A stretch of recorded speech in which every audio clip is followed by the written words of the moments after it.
Hello and welcome everybody to our today's Fronius webinar here from Wels in Austria. It is a very rainy day, a very rainy weekend here in Austria. It was forecasted as such, and in order to be prepared to have enough energy stored in your battery, we now have a solution for that, a Fronius solution, which I want to present to you today in this webinar. We want to talk about the new feature called Energy Cost Assistant. Now, who do I talk about when I speak about we?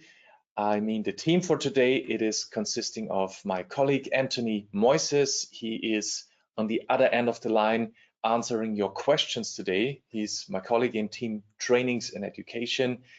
And I want to encourage all of you, if you have any questions around this topic, around Fronius, keep asking in the chat, and my colleague Tony and myself, Christoph, we will then try to answer as good and as quick as possible. Also, after the webinar, we take a minute time to answer your questions live as well. All right, so that's enough for the introduction. Let's talk about the Energy Cost Assistant. So what I want to do today is to give you a quick insight. So what is the use case? What are the key facts about this feature?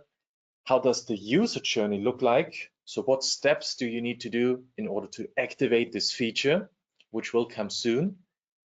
I also want to give you a technical detail overview and also what limitations are there, because it's not for every country, it's not for every solution. Then we go on to availability and timeline. When can we expect this feature? It is coming soon. And last but not least, an overview of all that's heard. Now, what is the use case? So the Energy Cost Assistant, I often refer it is to the ECA. The ECA automatically controls your system in the smartest way according to a variable tariff. And the goal is always to reduce the energy costs while keeping the health of the system in mind. So let me repeat or rephrase a few sections. Your system. By your system, I mean a battery storage system. So we need a Gen 24 Plus and a DC couples compatible battery. And smartest way, according to variable tariff, it is actually based on a little bit more than that. So of course it's checking, is the tariff high or low, but it's also keeping in mind the production forecasts, the weather forecasts, and also the consumption forecasts. And based on that, it is trying to have charging and discharging of the battery then in mind. But let me give you a little bit more detailed answers to the behavior of this solution. Now, so quickly need to move away the mouse quickly. So the behavior, number one, is it can either limit the discharging of the battery based on the production forecast, the consumption forecast, a flexible consumption tariff, and of course the state of charge of the battery, the current one and also the forecasted one. So quickly move this. Sorry. So let me give you an example. This can of course mean if a high consumption is expected at a time in the future when the electricity price is high as well, and if we have enough PV electricity at the moment, then this electricity is stored in the battery. So this would be a solution number one, or a behavior number one. The behavior number two would be to charge the battery when the tariff is cheap enough and the consumption is expected. And of course, based on that, it also considers the degradation of the battery. So we do not charge if it's just giving you a little bit of a benefit. It really have to make sense, and only then we charge the battery. because of course you want to have your battery as long as possible. And also, this can be disabled. If you do not want to use this feature, or if it affects your feed-in tariff, which, for example, is relevant for some German customers, it would conflict there with their feed-in tariff, then you can simply disable the charging of the battery. And you simply make use of the limiting of the discharging. Now, these are the two behaviors, and I have another example for behavior number 2. If a high consumption is expected at a time when the electricity price is high as well, and if there is not enough PV electricity available, then the electricity is charged into the battery very cheaply from the grid. So this is behavior number 2.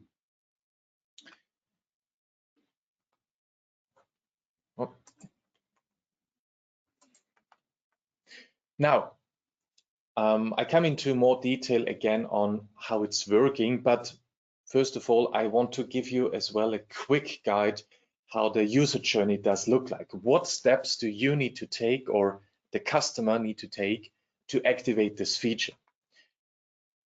Now, the user journey always starts on SolarWeb, because here we have a guide, more or less, what to do next. What steps do I need to check and proceed? And one of the first things we need to do is we need to purchase SolarWeb Premium. SolarWeb Premium is mandatory to have in order to activate the energy cost assistant, because with Premium, we also activate the weather forecast and the production forecast.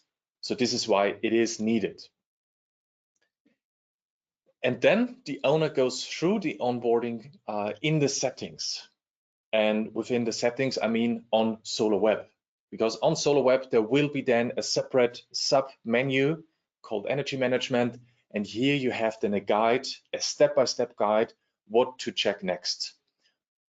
Did you already purchase Premium?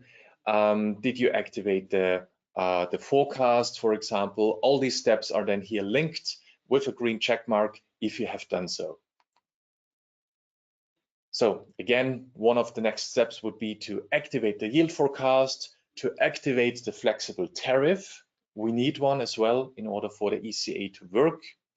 And also very important, the hardware needs to be on the newest software version. A minimum of 1.34 is needed.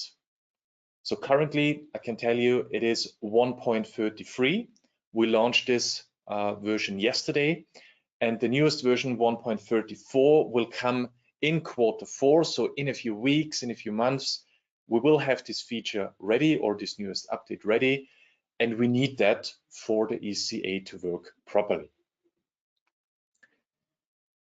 If we have fulfilled all these preconditions, then the user can activate the ECA. Again, all things are done online on SolarWeb. And then after activation, it might take a few minutes, up to 5 minutes, and then it takes the first control. And if you have this activated, then of course you also can make use of the visualization, for example, on the SolarWeb desktop tool, or as well on the SolarWeb app. Now on the browser version, you also have a new submenu called Operation Mode. Here you have the full charts of the prices, the forecasts, and so on. And you can also see that you can switch on and off the ECA very easily by simply one click. So if you decide to deactivate it for the day, just as an example, you can do so. Or if you want to deactivate the charging from the grid, like we have explained earlier, this can be very easily done on SolarWeb. And the same thing goes for the SolarWeb app. On the right-hand side, you can see some screenshots there. So for example, you have here then in writing, the battery is charging from the grid due to a cheap price. For example, it gives you this indication. And also there is a separate submenu, also called Operation Mode, where you can deactivate the ECA in total or just the charging from the grid. So both settings are same in app and desktop version. Now, let me come back to this operation mode and to this behavior that I explained earlier. How does it look like? How does it work? We have here a schematic where we have a system visualized over a day. And we can see, for example, in the green line, the SOC level of the battery. We can see the consumption, the production. At the very bottom in the red graph, we can see the consumption tariff.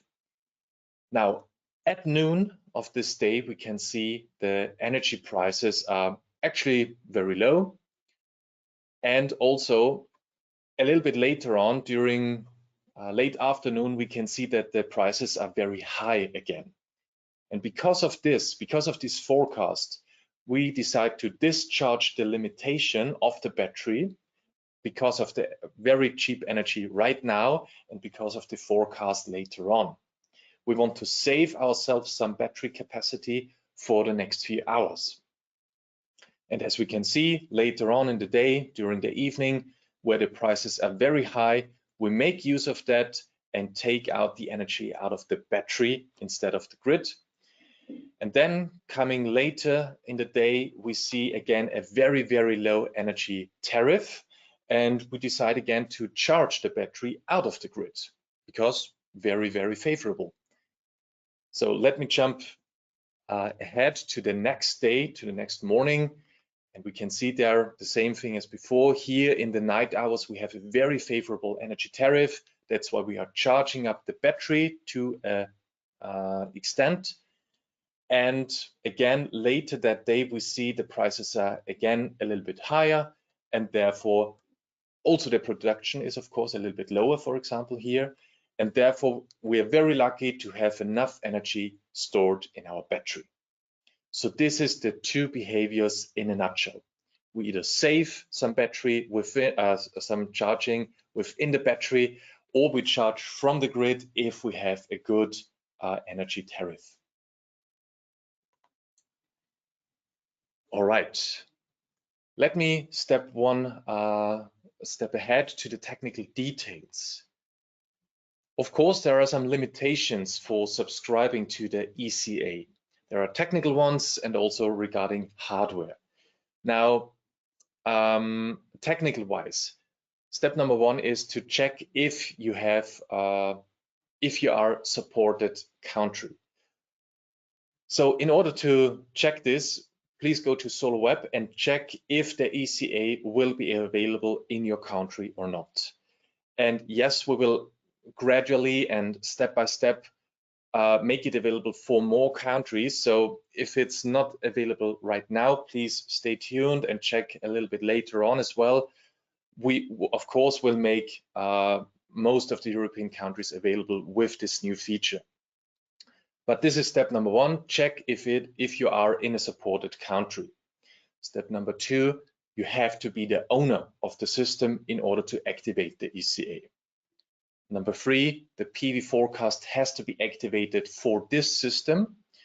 If you have done this already, you know that by purchasing the premium version and having multiple PV systems online on SolarWeb, you can decide which system you want to have the PV forecast activated on. And it's very important that it is activated on this one system where you also want to have the ECA activated on. Step number four is terms and conditions have to be accepted. Of course, if they're not accepted, it's not even possible to visualize something on SolarWeb. So it is very crucial to have these accepted. And the last part is you have to be a premium user. As we have heard earlier, premium is necessary because the forecast is linked to the premium usage. All right, so that's the technical side. And on the right-hand side, we see also some hardware limitations. For example, we, of course, have to have a Gen 24 Plus. It does not work with snap inverters, with Taros. It has to be the hybrid Gen 24 Plus inverter. And only one of those is possible in one system. We have to have a DC coupled battery, a compatible one, and of course, a Fronius smart meter at the feeding point. Otherwise, the DC battery wouldn't work at all. So this is a precondition as well. And yes, you can have other components in your system like ohm pallet and watt pallet, but it is worth noting that these components will not be controlled. It is only the DC coupled battery that we control the charging and discharging. Yeah, and if all these limitations are correct, or if they are met, then you can subscribe for the outrolling in Q4 this year for the ECA. Now, this brings me to one of the last topics for today, the availability and the timeline for this feature. I've mentioned earlier, it is coming soon. By soon, I mean Q4 this year, 2024. So in the next few weeks, we can already have the first markets ready.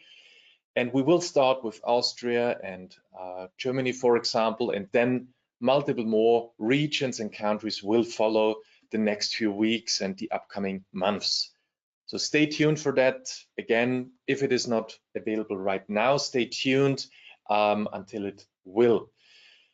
And also, don't get confused. We will not only focus this feature on Europe, we will also roll it out elsewhere on our international countries. So the webshop must be available. This is also a precondition that we have heard earlier, because with the webshop, it is then also possible to purchase premium, which we already know is necessary for this feature. So this can be checked online on SolarWeb if this is possible in your country. All right, and again, once more, one of the preconditions is also to have your hardware updated to the newest version 1.34, which will again come in the next few weeks, Q4 of this year. All right, now last step is to give you a quick summary before we go into the Q&A session of today's webinar. Now, let's sum up what we have heard so far. The energy cost assistant, or short ECA, will come soon in the next few weeks, next few months, and it is only relevant for hybrid systems. You need to have the Gen 24 Plus and the battery in your system. It is part of SolarWeb Premium because, again, you have to have your flexible tariffs and your yield forecasts and production forecasts activated. And speaking of flexible tariffs, it's very important that these tariffs must be based on the spot market or time of use. And then we are working with the energy cost assistant with two behaviors. We either stop the discharging or limit the discharging of the battery to be prepared for a later time when we have a high consumption or a very high tariff. Or behavior number two is to charge the battery from the grid if we have a very favorable energy tariff. These things are then controlled by the energy cost assistant. And all of this, please remember, all of this is done by keeping an eye on the health of the battery. Because again, we do want to have the longest lifetime of our battery, of course. We do not want to limit that. All right. Yeah, that's it for today's webinar. I hope I could interest you in this topic, in this feature. You know now where to look out for it. Go to SolarWeb, check it out if it's available in your country, if it is possible to purchase premium and so on. And stay tuned for more details, because remember, it will be rolled out in the next few weeks and months in Q4. Now, it is time now to take a look into the question section.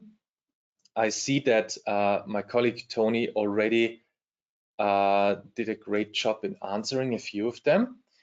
Then let me put it onto the big screen. What do we have? So is there a setting to limit power from the electrical grid combined with ECA, which could be useful for grids that have a power tariff? So this question comes from Sweden. Thank you for the questions. I see a lot of them coming in right now. Thank you. Okay, Tony answered already. That's good. So it is important to note that, of course, we will improve our features step by step. We do not stand still when it comes to our features. That's worth noting. And we will start the ECA with only these features that I mentioned before. So it is based on the energy tariff and the yield forecast, and according to that, it will charge or discharge. The limiting of the power can be done in a way, but statically. We have a so-called battery management on the inverter web interface, where you can set the charging or discharging and put in limitations.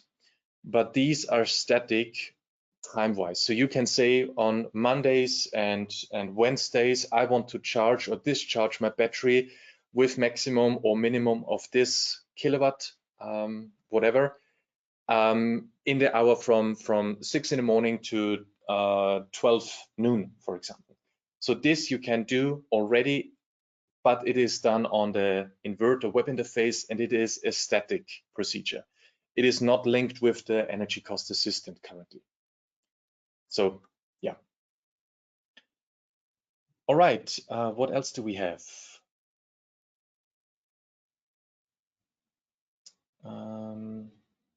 Will battery allow to be charged by direct solar energy? Yes, of course. Tony answered it already. The battery will of course still be charged by the surplus power of the sun. So it will work as beforehand.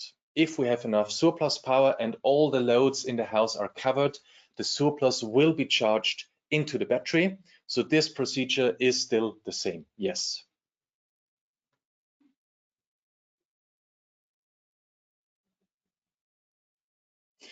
Okay, then we have another similar question to the first one. Can I set a value when charging from the grid? Let's say I don't want to go maximum due to fuse size. Again, currently it is not available, so it will charge and discharge according to what's best for the system right now. The ECA, I mean, but what you still can do is to put in a battery management option statically on your inverter. And if you have, for example, a fuse sizing problem, then you can set this limitation for every day of the week.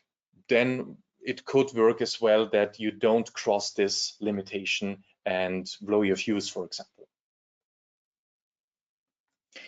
All right, I see a lot more questions coming in, but I do need time to read them through, so I would just suggest, Tony is answering already very quickly to them. I would just turn off microphone and camera for now, but stay tuned. We then try to both write you back on your question and give you an answer. I just turn off microphone and camera for now. So yeah, as this is the official end of the webinar, I want to thank you all for joining in today, for listening. I hope it was interesting. And if it was, stay tuned for activating it on your system soon. And also, I hope to see you soon in the next webinar, online training, or even the next live training here in Wels, if you have not too far to travel. So thank you again, have a nice day, and see you next time. Goodbye, guys.